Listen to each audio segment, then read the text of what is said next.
siang dan salam sejahtera buat kita semua. Perkenalkan, nama saya Diantri Elisa Senturi dengan NIM 0320210013 dari Prodi Nurse 1A Stikes Santa Elizabeth, Medan. Sekarang saya akan menjelaskan sistem pencernaan. Sistem pencernaan adalah susunan yang menerima makanan dari luar dan mempersiapkannya untuk diserap oleh tubuh dengan jalan proses pencernaan atau pengunyahan, penelanan, dan pencampuran dengan enzim dan zat cair yang terbentang mulai dari mulut atau oris sampai anus. Pencernaan terbagi atas dua proses, yaitu mekanisme atau proses mengunyah dan gerakan peristaltik, dan kimiawi atau yang dihancurkan oleh enzim-enzim pencernaan yang dikeluarkan di mulut, lambung, usus halus, kantung empedu, dan lainnya. Pertama-tama kita masuk ke mulut. Mulut atau oris ini merupakan jalan masuknya makanan yang kita makan. Secara umum, mulut terdiri atas dua bagian, yaitu bagian luar yang sempit atau vestibula dan bagian rongga mulut atau bagian dalam. Di mulut terdapat 3 macam gigi. Ada gigi seri yang berfungsi untuk memotong makanan. Yang kedua, gigi taring yang berfungsi untuk mengoyak atau merobek makanan. Dan yang ketiga, gigi geraham yang berfungsi untuk melumat makanan. Di mulut terdapat lidah. Lidah yang terdiri dari otot, serat lintang, dan dilapisi oleh selaput lendir. Di bagian belakang pangkal lidah terdapat epiglotis yang berfungsi untuk menutup jalan napas pada waktu kita menelan makanan. Agar makanan jangan masuk ke jalan napas, di lidah terdapat indera peraba dan perasa. Yang pertama, manis pada bagian ujung lidah atau bagian paling depan atau anterior. Yang kedua, asin pada bagian kiri kanan lidah atau lateral. Yang ketiga, asam pada bagian samping kiri kanan lidah, tepatnya di dekat pangkal lidah. Yang keempat, pahit pada bagian terjal belakang lidah atau pangkal lidah. Yang kelima, umami yang merujuk pada rasa gurih atau lezat dan tersebar di seluruh bagian lidah. Di lidah ini juga terdapat kelenjar saliva yang berfungsi untuk membasahi atau melumasi dan mempermudah proses menelan makanan.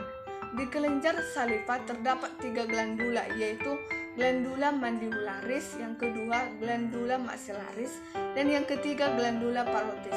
Di lidah juga terdapat 2 enzim, yaitu enzim amilase yang memecah karbohidrat menjadi glukosa, dan yang kedua enzim lipase yang mencegah lemak menjadi asam lemak lalu menuju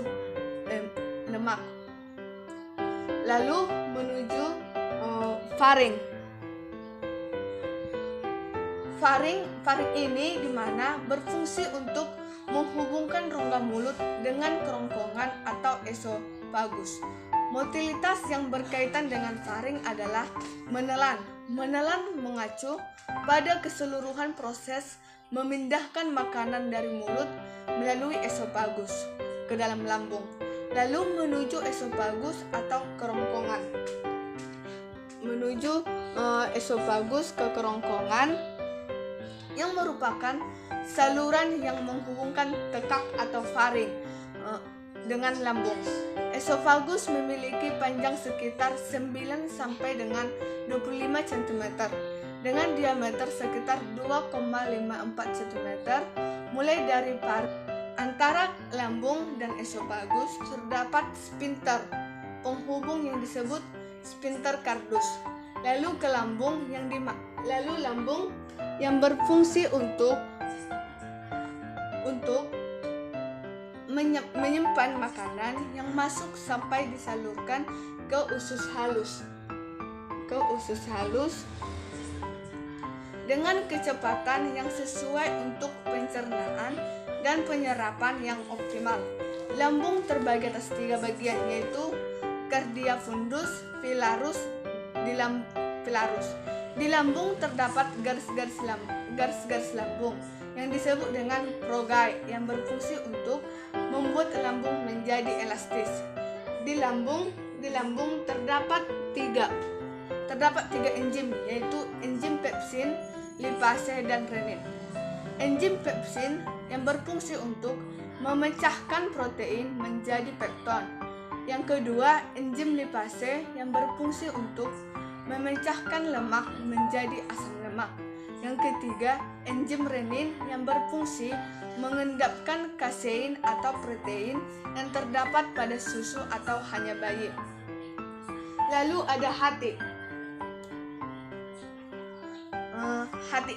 Hati ini berfungsi sebagai mengatur metabolisme tubuh dan kita dapat melihat gambar hati ini.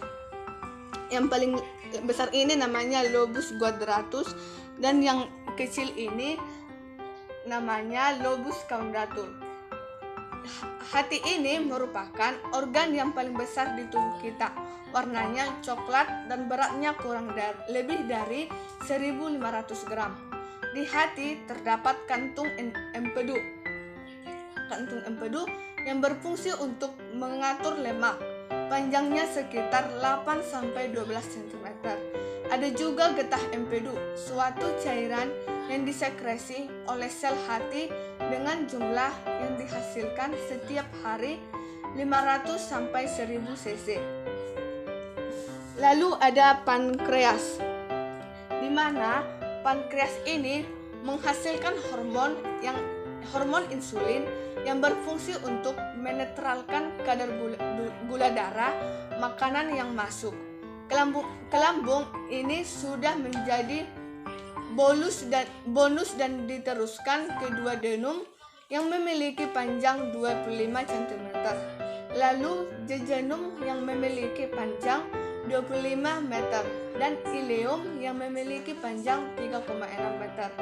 Di ileum terjadi penyerapan makanan yang mengandung nutrisi. Lalu ke usus besar. Kita dapat melihat gambar ini. Ini adalah gambar usus besar, di mana usus besar ini menuju ke kolon ascendens, transversum, dan descendens. Di usus besar ini juga terdapat sekum yang berfungsi untuk menyerap makanan yang mengandung serat. Lalu ke appendix. Di appendix ini berfungsi untuk menambah imun tubuh. Lalu ke kolon sigmoid. Di kolon sigmoid ini merupakan jalur lewatnya sisa-sisa metabolisme. Lalu menuju rektum yang merupakan tempat penyimpanan feses sementara. Lalu yang terakhir itu anus. Kita dapat melihat gambar anus, di mana anus ini, anus dan rektum terdapat sphincter terhubung yang disebut dengan sphincter ani eksternal. Akhir dari metabolisme ini yaitu melalui anus yang dikeluarkan berupa feses. Sekian yang dapat saya paparkan tentang sistem pencernaan pada manusia. Apabila ada kesalahan dalam mengucapkan kata, mohon dimaafkan. Terima kasih dan salam sehat.